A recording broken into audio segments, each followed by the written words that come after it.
이스라엘 나라는 하나님이 택하여 주셔서 하나님의 은혜를 주셔 하나님의 뜻을 이루시기 위하여 그 백성들을 통치하시는 하나님의 나라가 됩니다. 하나님이 통치하신다고 하는 것은 어떤 의미가 되겠습니까? 무엇으로 하나님이 그 백성들을 통치하십니까? 바로 하나님의 말씀을 통해서 그 백성들을 이끌어 가시고 하나님의 통치가 미치도록 하시는 것이죠.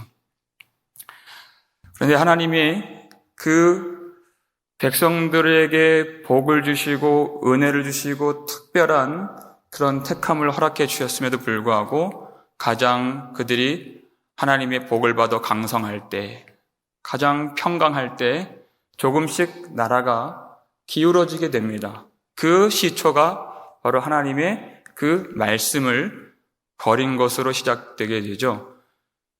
가장 강력한 그런 시대를 누렸던 솔로몬 왕 때부터 이제까지 주셨던 하나님의 그 은혜를 생각하지 아니하고 자신의 힘을 더 강하게 하기 위하여서, 자신의 이름의 영광을 위하여서 애굽에 내려가 병거를 사고 말을 사고, 그리고 이방의 여인들을 데리고 오고 그 여인들의 말을 들어 우상을 섬기게 되는 하나님의 진노를 사게 되어서 나라가 북이스라엘과 남유다로 갈리게 되는 그런 어려움을 겪게 되었습니다. 그리고 시간이 흐르면서 나라는 점점 패망의 길로, 패역한 길로 영적으로 어두워져 가는 그런 역사를 우리는 볼 수 있습니다. 오늘 본문의 배경을 보기 위하여서 16장에 있는 25절을 보면요, 오므리 왕이 나오죠. 북이스라엘의 오므리가 25절입니다. 여호와 보시기에 악을 행하되 그 전에 모든 사람보다 더욱 악하게 행하여 그랬습니다.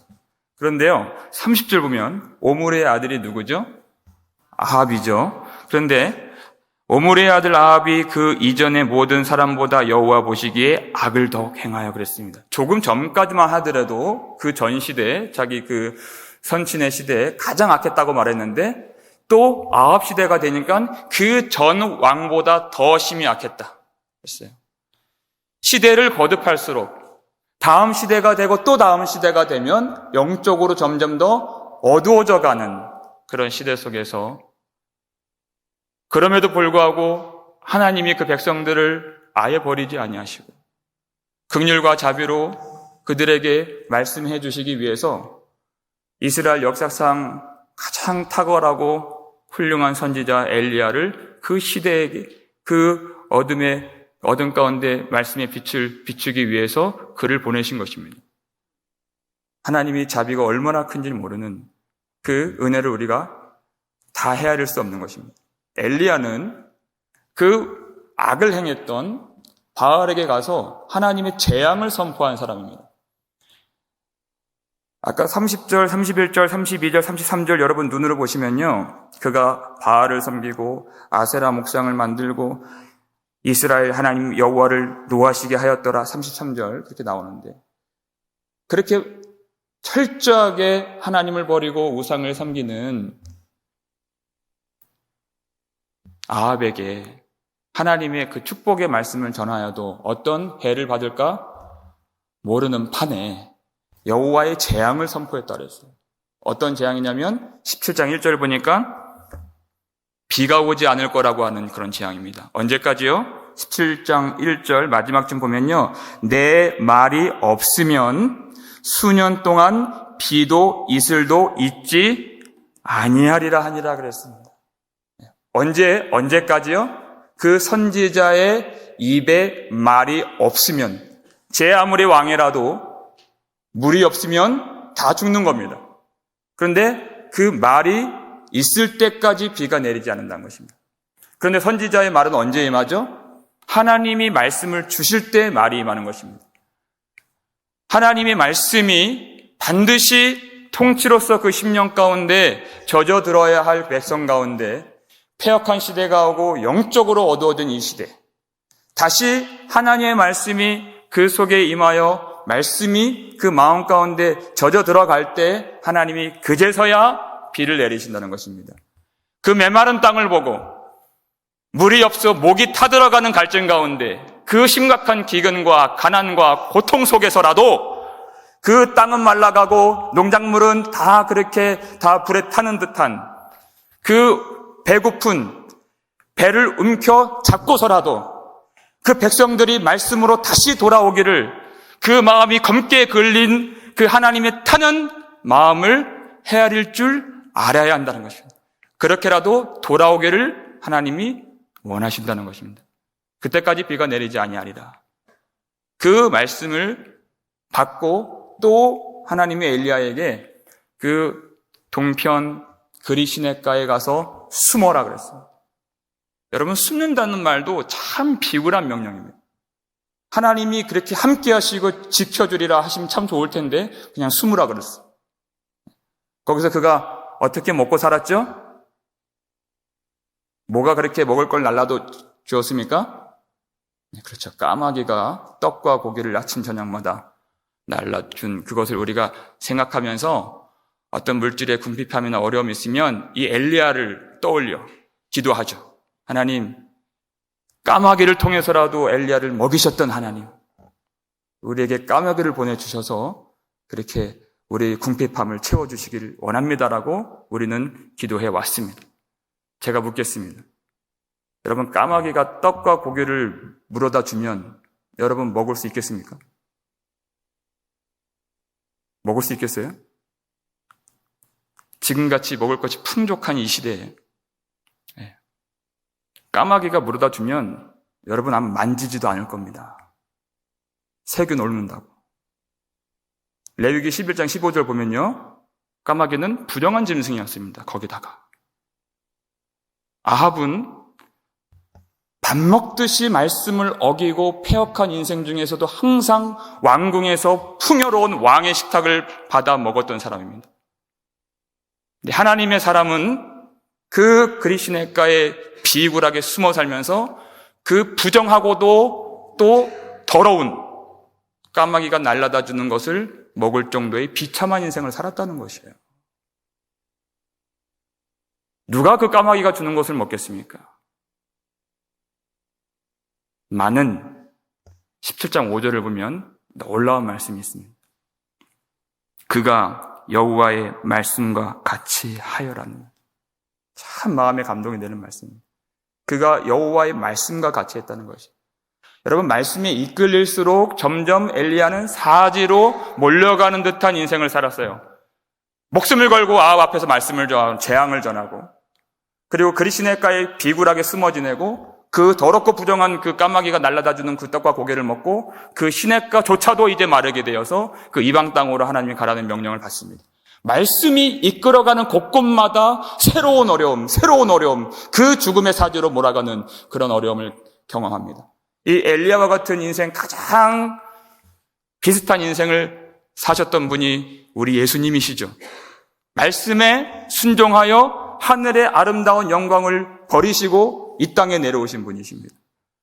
말씀에 순종하고 성령에 이끌려서 예수님은 광야로 들어가신 분이십니다.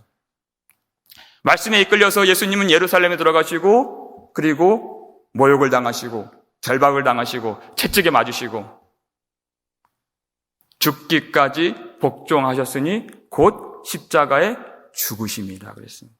말씀이 어디로 과연 그 인생을 이끌어 가는가?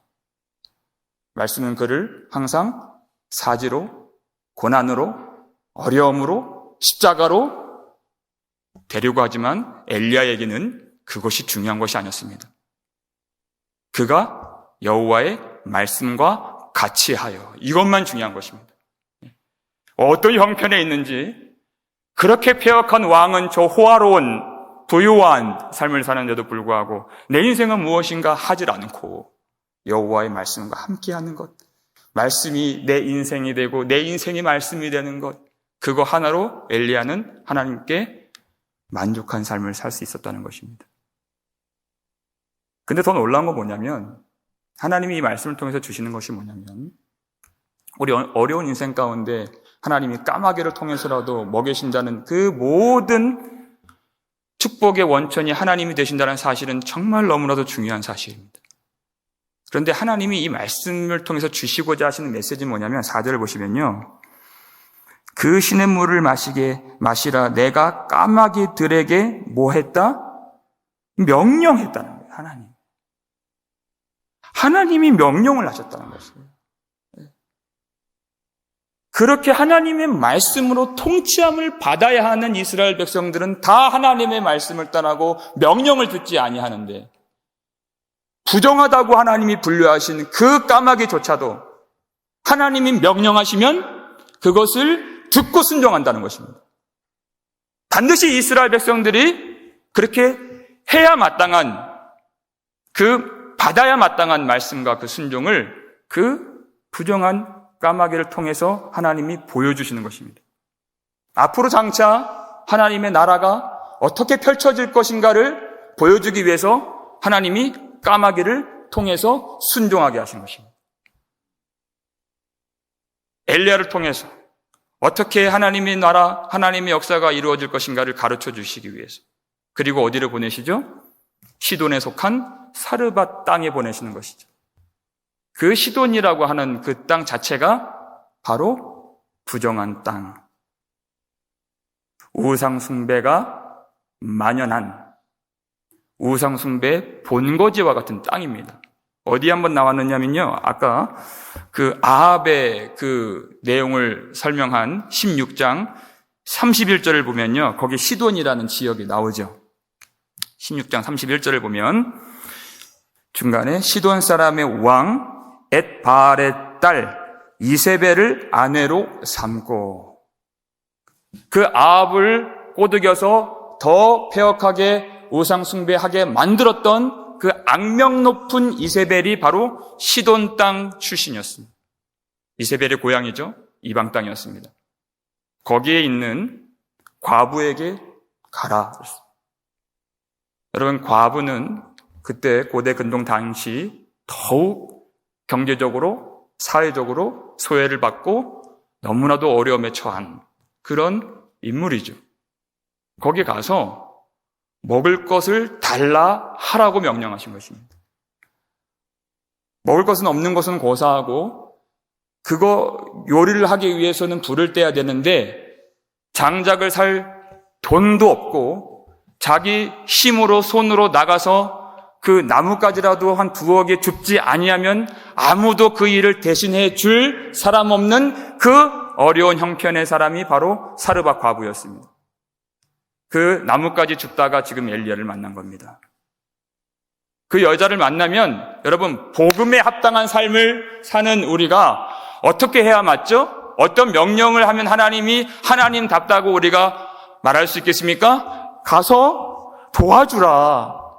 가서 섬기고 내가 공개하고 그 어려움을 돌보고 그를 위로하고 그를 살 수 있도록 내 형편 다해서 그를 섬기라. 아, 그렇습니다. 그게 정말 더 쉬운 명령입니다. 그런데 하나님은 그 명령 주시질 않고 가서 먹을 것을 달라고 하라. 먹고 죽을 것도 없는 사람이에요. 먼저 물을 달라고 합니다. 그랬더니 그 여인이 그 물을 가지고 오는 거예요. 그래서 기회를 봐서 내 손에 쥔 떡 한 조각을 내게 달라, 이렇게 얘기를 하죠. 그랬더니 뭐라고 얘기합니까? 12절에서는, 우리 12절 함께 읽겠습니다. 그가 이르되 당신의 하나님 여호와께서 살아계심을 두고 맹세하노니 나는 떡이 없고 다만 통에 가루 한 움큼과 병에 기름 조금뿐이라. 내가 나뭇가지 둘을 주어다가 나와 내 아들을 위하여 음식을 만들어 먹고 그 후에는 죽으리라 그랬습니다. 그 말은 사실이었습니다. 그는 줄 떡이 없었습니다. 그런데 떡은 없었지만 통에 가루 한 움큼이 있었고 마지막 먹을 기름 조금이 남아 있었습니다. 그 여인은 물까지는 순순히 가져다 줄 수 있었습니다. 그런데 그 마지막 한 번 먹을 수 있는 그 가루와 기름, 그 마지막 떡은 줄 수 없다는 것입니다. 선지자도 어떻게 그것을 달라 할 수 있겠습니까? 여러분, 마지막으로 한 번 만들어 먹을 수 있는 그 떡은 어떤 맛이고 어떤 감정과 어떤 마음의 상태로 먹을 수 있는 떡이겠습니까? 그 미국 교도소를 가면 중한 범죄를 저지른 사형수들한테 마지막 사형 선고가 떨어지고 사형형을 받는 집행당하기 전에 한 번 자신이 먹을 수 있는, 자신이 원하는 대로 그 차려주는 관례가 있다고 합니다. 그러면 어느 한도 내에서 자기가 정말 먹고 싶은 거, 어떤 사람은 스테이크하고 뭐 바닷가재 요리 이런 걸 원하는 사람도 있고, 아니면 평소에 즐겨 먹던 햄버거, 감자튀김, 콜라 이런 걸 요구하는 사람도 있고, 그게 마지막 식사예요. 사형수의 마지막 식사. 여러분, 그 식탁이 아무리 풍성하고 제 아무리 자기 좋아하는 것으로 가득한 식탁이라 한들, 여러분 어떤 맛일까요? 그 맛이. 그 마지막 떡 하나를 먹으면서 그가 어떤 기쁨과 어떤 즐거움과 어떤 감사로 살겠습니까? 먹겠습니까? 그 여인이 하는 말이 내가 이거 먹고 죽을 겁니다. 그렇게 얘기를 했어요. 하나님도 참 야속하시죠. 어떻게 그 한 번 먹고 죽을 그 떡을 달라고, 그거를 요구하라고 그렇게 엘리야에게 명령할 수 있겠습니까? 우리가 사람의 생각으로는 잘 이해가 안 돼요. 왜 그런 명령을 하셨는가? 도와줘도 모자를 파네. 여러분, 그렇기 때문에 우리는 하나님의 일을 여러 순간 생각하지 못하는 사람들인 것입니다.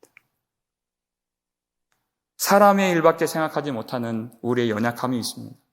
하나님은 그 전에 단락에서도 보여주셨듯이 어떤 것을 통해서라도 하나님은 먹이실 수 있는 분이세요. 심지어 까마귀를 동원해서라도 그를 먹이실 수 있는 분이십니다. 하나님 마음만 먹으면 그 풍성하게 비를 내리실 수 있고, 어떤 것으로라도 그가 좋아하는 대로 다 후히 주시고 내려주시고 채워주실 수 있는 하나님 되십니다. 문제는 뭐냐? 하나님께는 문제가 없어요. 그런데 그 백성, 그 이스라엘과 그리고 하나님이 구원하시기로 작정한 그 이방인들 속에 그 말씀이 말씀으로 역사하지 않는, 그 말씀을 진실하게 믿지 못하는, 하나님이 어떤 분이신지 알지 못하는 그 무지와 그 믿음 없음과 그 불순종의 문제였던 것입니다. 하나님은 그것을 믿음으로 고쳐주시기 위해서, 참 이해가 안 되죠. 하나님은 갈등을 주시기 위해서, 어떨 때는 두려움을 주시기 위해서 그 명령을 하신 것이 아닙니다. 많은 성도들을 믿음으로 이끌어 가실 때 참 이해 안 될 때 많아요. 하나님은 어떻게 그것까지 달라고 하실까? 어떻게 그 상황에서 순종과 헌신을 요구하실 수 있을까? 참 야속하고 야멸차고 어떨 때는 잔인하다까지 우리 느껴질 때가 있습니다. 정말 드릴 것이 없는데, 정말 하나님 앞에 더 이상 드릴 것이 없는 그런 형편인 것을 주님이 아실 텐데도 불구하고 그 마지막 한 움큼의 그 떡을 내놓으라는 거예요. 마지막 한 번 만들어 먹고 그 죽을 그 떡을 내놓으라는 것입니다. 여러분, 왜 그렇습니까? 여러분, 그 한 번 만들어 먹고 그 아들과 함께 나눌 수 있는 그 떡을 만약 만들어 먹었다면 이 사르밧 과부와 그 아들은 얼마나 더 살 수 있었을까요? 며칠을 더 살 수 있었을까요? 아무리 길게 잡아도 일주일, 열흘, 한 달은 그 떡 하나 가지고 못 버틸 것입니다.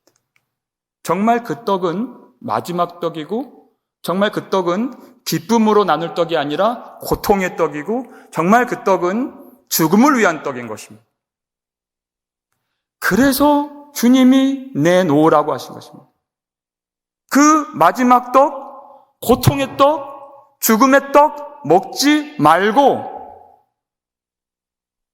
내 손에 움켜진 그것 가진 사람들을 보라 한 거예요.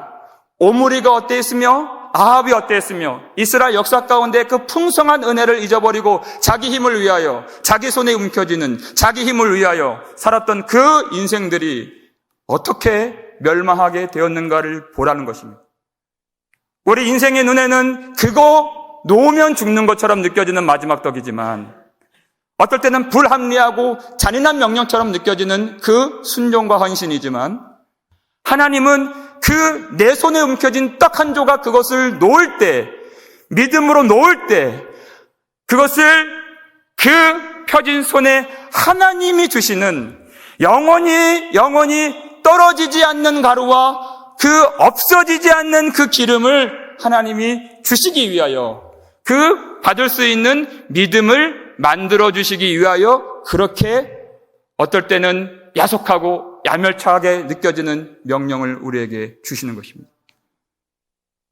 하나님이 헌신하라고 하실 때 그 명령들이 처음에는 이해가 안 될 때 많아요. 아브라함 얼마나 하나님이 사랑하시는 하나님의 종입니까? 아브라함에게 창세기 22장 1절을 보니까 그를 시험하시려고 그랬어요. 근데 이 시험은 그저 잡아뜨리고 넘어뜨리는 시험이 아니라 이 시험을 통과했을 때 얻어지는 주시는 그 믿음의 부요함은 그 어떤 것으로도 설명이 되지 않는 하나님의 영원한 복이었습니다. 내가 나를 경외하는 줄 내가 알았나. 그 믿음이 인정받았을 때 그 통과하는 시험을 말하는 것입니다. 무엇을 요구했죠? 정말 이루 다 말할 수 없는 정말 그지없이 잔인한 명령이었습니다. 그 아들을 더 낳을 수도 없는 아들이 여러 명 있는데 하나 바치라는 것도 아닙니다. 그 독생자 아들, 사랑하는 그 외아들을 하나님이 지정하신 모리아 땅 그 산에 가서 그를 번제로 드리라 그랬어요. 이런 번제는 하나도 남김없이 태워서 드리는 제사를 말하는 것입니다. 이해할 수 없는 요구, 그 말씀의 헌신, 하나님이 주시려고 하는 그 믿음의 확실함, 하나님이 그 이삭을, 그 피를, 그 죽음을 원하시는 것이 아니라 아브라함에게서 나와야 할 모든 백성들에게 믿음의 유산으로 물려주어야 할 그 믿음의 확실함을 주시기 위해서. 히브리서 11장 17절 한번 보실까요? 함께 읽겠습니다. 아브라함은 시험을 받을 때 믿음으로 이삭을 드렸으니 그는 약속들을 받은 자로 돼 그 외아들을 드렸느니라 그랬어요. 여러분, 하나님이 이 아브라함의 이 순종을 보셨을 때 정말 내 믿음이 대단하다. 너는 합격이다. 이렇게 하나님이 관관자로서 그의 믿음을 인정하신 것이 아닙니다. 아브라함은 하나님의 말씀에 전적으로 순종하여서 자기 전부가 되는 마지막 떡보다 더 귀한 그 아들을 그 나무 위에 올려놓고 칼 들어 죽이려고 했을 때 그때 하나님이 오히려 다급하셔서 아브라함을 말리셨죠. 그리고 어떻게 하셨습니까? 하나님이 준비하신 양 한 마리를 보여주셨습니다. 여호와의 산에서 준비되는 그 어린 양이 바로 우리 구주 예수 그리스도시죠. 하나님은 그래 내 믿음이 합격이다. 그래 내 믿음을 보았다. 그 정도가 아니라 하나님은 그 아브라함 그 외아들 이삭 죽이는 것은 막으셨지만 자기 아들을 그 고통과 시험 속에 내어주신 하나님이십니다. 그저 좋은 믿음, 나쁜 믿음 판가름하시는 분이 아니십니다. 그 믿음에 불합격한 우리 모두를 위하여 온전히 합격이 되시고 온전히 순종으로 십자가를 지신 그 예수 그리스도를 이 땅에 내어주신 우리의 고통을 채울하시기 위하여서 그 모든 시험 속에 예수님을 넣어주신 그 하나님, 예수 그리스도의 순종을 통하여 예수를 바라보는 모든 자들에게 허락하실 그 믿음을 만들어주시고 우리에게 그 믿음이 있기를 원하여서 이와 같은 말씀으로 헌신을 촉구하시는 거죠. 그것은 믿음이기 때문에 하나님은 모든 것을 다 가지신 분이십니다. 내가 이거 먹고 조금 더 사는 것,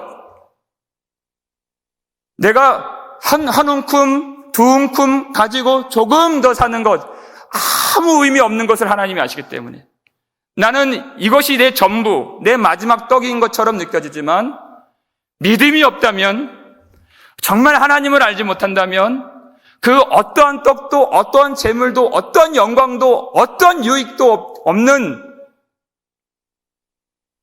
우리의 허망한 인생인 것을 주님이 아시기 때문에 그 마지막 떡, 고통의 떡, 죽음의 떡 먹지 말라고 내어놓으시라고 하십니다. 믿음으로 내어놓을 때 주님이 말씀하신 그 영원히 떨어지지 않고 영원히 없어지지 않는 주님이 채우시고 주님이 부으시는 그 생명의 떡을 그 믿음으로 받으라 하시는 것입니다. 우리를 사랑하시는 하나님. 절대 어떤 근심이나 갈등이나 두려움을 위해서가 아니라 영원한 생명의 떡, 영원히 끊어지지 않고 줄지 아니하는 생명의 떡, 영원한 떡, 우리 구주 예수를 향한 믿음을 만들어주시기 위해서. 너무 놀라운 말씀이, 그 여인이 15절 보니까 그가 가서 엘리야의 말대로 하였더니 그와 엘리야와 그의 식구가 여러 날 먹었으나 여호와께서 엘리야를 통하여 하신 말씀같이 통의 가루가 떨어지지 아니하고 병의 기름이 없어지지 아니하리라. 하나님을 보이셨습니다. 그가 믿음으로 그 마지막 떡을 내놓았습니다.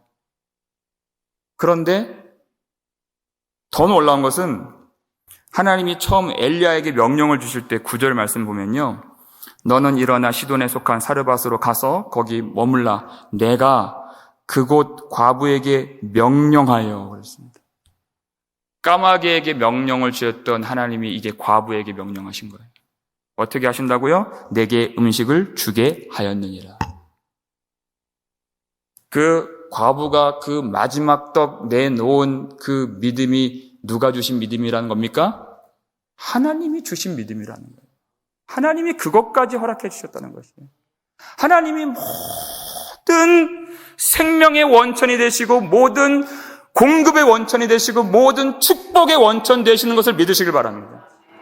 우리 역대상 29장 11절 12절 말씀 우리 함께 읽겠습니다. 여호와여, 위대하심과 권능과 영광과 승리와 위엄이 다 주께 속하였사오니 천지에 있는 것이 다 주의 것이로소이다. 여호와여, 주권도 주께 속하였사오니 주는 높으사 만물의 머리이심이니이다. 부와 귀가 주께로 말미암고 또 주는 만물의 주제가 되사 손에 권세와 능력이 있사오니 모든 사람을 크게 하심과 강하게 하심이 주의 손에 있나이다. 아멘. 우리의 모든 쓸 것, 필요한 것이 무엇인지를 아시는 하나님, 우리의 모든 공급의 원천이 되시고 축복의 근원이 되신 하나님, 이 세상 그 어떤 것으로 다 살 수 없는, 어떤 것을 먹어도 곧 죽게 되는 우리이기 때문에 너의 믿음의 확실함은 불로 연단하여도 어떤 없어질 금보다도 더 귀하여 예수 그리스도께서 나타나실 때 칭찬과 존귀와 영광이 되게 하리라 그랬어요. 그 모든 세상 어떤 것도 우리 귀하게 여기는 그 금보다도 더 귀한 믿음의 확실함을 주시기 위하여서 모든 쓸 것의 주인이 되시고 모든 존귀와 영광과 모든 생명의 원천이 우리 아버지의 손에 있음을 믿는 그 믿음을 주시기 위해서 과부와 같은 우리를 하나님이 오늘 굽어 살피셔서 오늘 예배의 자리로 또 헌신의 자리로 부르신 줄 믿으시길 바랍니다. 왜 사르밧 과부에게 그를 보내셨는가? 당시 그 우상숭배에 만연했던 그 백성들이 섬겼던 신이 바알 신이었습니다. 바알이라고 하는 히브리어 말은 주인이란 뜻이고 두 번째가 남편이란 뜻입니다. 모든 세상 사람들은 다 바알신에 속한 바알의 아내가 되는 것입니다. 하나님의 거룩한 신부가 되어야 할 하나님의 백성들이 그 자기 남편 바알을 섬기고 바알을 따르고 바알에게 기대고 바알에게 예배하는, 그런데 그 신은 헛된 신입니다. 없는 신입니다. 그 신부에게 어떤 생명도 잉태시킬 수 없고 어떤 유익도 어떤 자원도 어떤 선함도 어떤 구원도 허락해 주지 않는, 오직 죽음의 떡과 그 고생의 떡만 줄 수 있는 그 바알이기 때문에 그는 과부로 살 수밖에 없는 것입니다.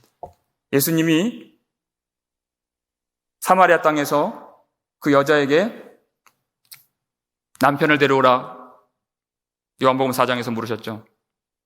나는 남편이 없습니다. 내 말이 옳도다 그랬어요. 내가 전에 5명의 남편이 있었지만, 그리고 지금도 같이 사는 자가 있지만 내 남편이 아니다. 남편이 있는데 남편이 없는 겁니다.